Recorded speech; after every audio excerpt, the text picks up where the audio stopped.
जिनको रास में जाना था, जिन पर भगवान की कृपा होनी थी, जिन्होंने तप किया था, जिन्होंने साधना किया था, जिन्होंने योग किया था, सिर्फ उन्हीं को सुनाई पड़ी। ठीक उसी तरह जैसे कथा यहाँ पर भई, लेकिन कथा में वही वो लोग आए जिन पर ठाकुर जी की कृपा हुई।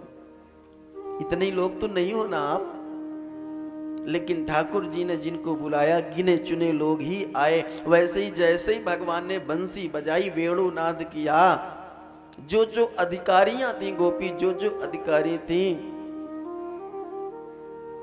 कोई भोजन बना रहा था तो महाराज भोजन बनाते बनाते छोड़ के ही वहां से भागी।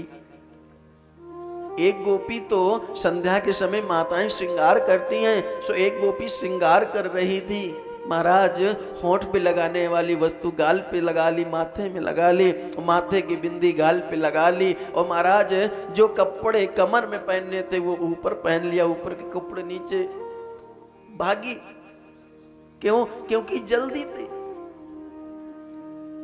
आप कहीं पर जाएं और आपको बोला जाए कि जब साहब फ्री होंगे तब मिलना होगा, और आप 3 घंटे से प्रतीक्षा कर रहे हो, और 3 घंटे के बाद मानो आप पल पल यही प्रतीक्षा कर रहे हो कि अब बुलावा आएगा, अब बुलावा आएगा।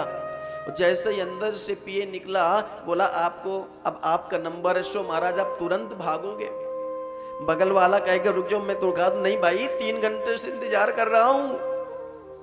गोपियां प्रतीक्षा करी, जैसे ही वो बंसी की धुन सुनाई पड़ी, सो गोपियां भागी।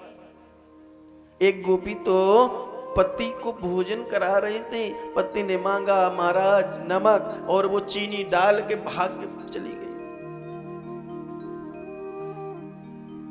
एक गोपी पति की सेवा कर रही थी, सो महाराज पति को छोड़ के ही भागी।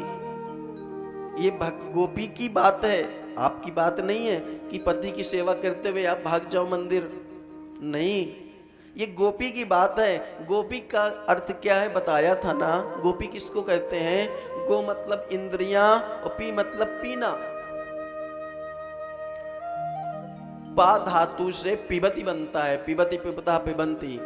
पा मतलब पीना, गो मतलब इंद्रियां, जो प्रत्येक इंद्रिय से भगवान का नाम कर रस स्वादन करे उसको गोपी कहते हैं। वो कोई भी हो सकता है। कानों से भगवान की कथा सुने, भगवान का भजन सुने, आंखों से भगवान का दर्शन करे, मुख से भगवान का नाम बोले और हाथों से भगवान की ही सेवा करे, या फिर भगवान की बनाई हुई सृष्टि जिनको सेवा की आवश्यकता है उनकी सेवा करे। पैर जब भी जाएं, धर्म के पथ पर जाएं, तीर्थ यात्रा के लिए जाएं,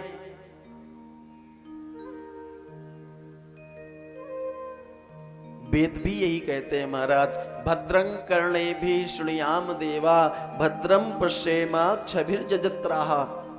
भद्रं कर्णेभिः, कान हमारे कल्याणवाची शब्द सुने, अच्छे शब्द सुने। भद्रं पश्येमा, हमारी आंखें मंगल ही देखें, चारों तरफ अच्छा देखें, अच्छा सुने, अच्छा बोलें।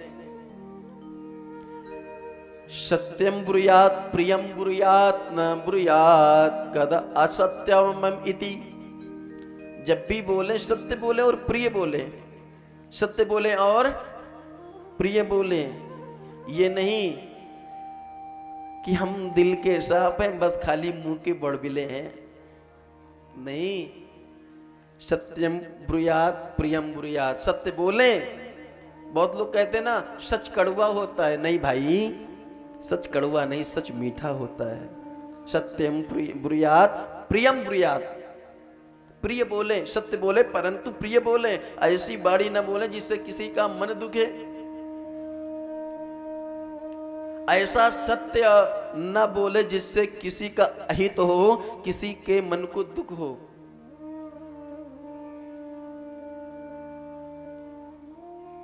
जिन गोपियों ने सुना और वो जाना चाहती थी, सो उनके पतियों ने जाने नहीं दिया, उनको कमरे में बंद कर दिया। सो महाराज उन्होंने कहा तुम इस शरीर के पति हो सकते हो, परंतु हमारे आत्मा के पति तो उस परम पति ही हैं। सो उन्होंने शरीर को त्याग के आत्मा से भगवान के पास सूक्ष्म शरीर से पहुंच गई और सब जाके एक जगह एकत्रित हुई और एक साथ भगवान के साथ निधिवन में पहुंची, जहां पर भगवान वेणुनाद कर रहे थे। ध्यान देना, निधिवन में आज भी भगवान रास रचाते हैं। आज भी वो वहां पर 7 बजे के बाद एक परिंदा भी नहीं रहता। आज भी वहां के गोस्वामी जी शाम को शीश महल में, राधा रानी का जो महल है, वहां पे सारी श्रृंगार की सामान लगा के रखते हैं, दातून रखते हैं, शीशा कंगा सब कुछ रखते हैं और ताला लगा देते हैं। और सुबह जब मंदिर को खोलते हैं, कपाट खोलते हैं, तो सारा सामान अस्त व्यस्त मिलता है। कई बार कैमरे लगाए गए महाराज, कई बार कैमरे लगाए गए, निगरानी चारों तरफ से रखी गई कि अंदर कोई जाए ना, कोई जाता तो नहीं है, परंतु कैमरे में कुछ नहीं आया और सामान सारा अस्त व्यस्त था। आज भी भगवान आते हैं। कई स्थान ऐसे हैं महाराज जहां पे साक्षात परमात्मा के दर्शन होते हैं। वैष्णो देवी चली जाओ, वहां पर माँ ज्योता की, माँ जो अखंड ज्योत के दर्शन करो। आज भी ज्योत जल रही है जो महाराज भगत जी ने जलाई थी। वो ज्योत कहां से जल रही है किसी को नहीं पता। इस दास को मैहर के दर्शन करने जाने का सौभाग्य हुआ। दर्शन वहां की विशेषता है, आप लोगों ने गए होंगे, मैहर में जो शारदा माता है, वहां आज कपाट खोलते हैं तो सुबह मंदिर में पूजा हुई मिलती, कौन करके जाता किसी को नहीं पता। और ऐसे बहुत सारे तीर्थ हैं जहां पे साक्षात भगवान के दर्शन होते हैं। अमरनाथ जी के देखो ना, वो आकार, शिव जी का आकार कहां से बन जाता है, वो शिवलिंग का निर्माण कहां से हो जाता किसी को नहीं पता।